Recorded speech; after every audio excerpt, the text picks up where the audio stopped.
大家好，欢迎来到快乐手工。今天啊，分享给大家的呢是一款围裙。这款围裙的特点呢是款式很宽松，它的穿法呀很特别。今天这个围裙呢是有图纸的，一会儿我会把这个图纸放在评论区。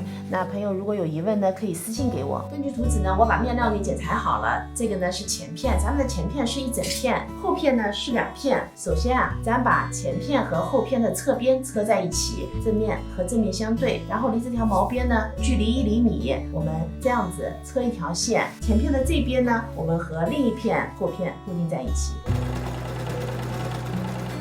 侧边呢车好了，接下来我们把多余的这1厘米折叠5毫米包住这个毛边哈，我们把它熨烫一下。熨烫好以后呢，我们折叠下来，然后这样子车一条线。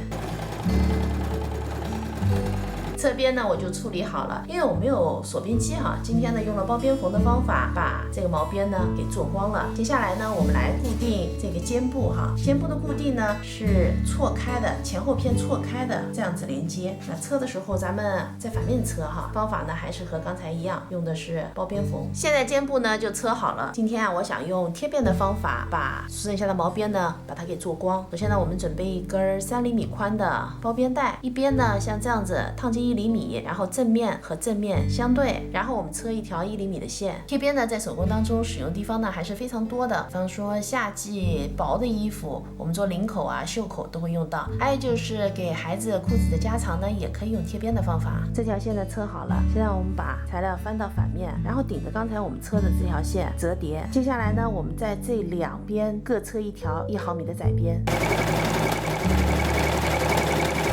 毛边呢车好了，现在呢我把它给穿上了哈。在2个侧边我又做了2个特别大的口袋。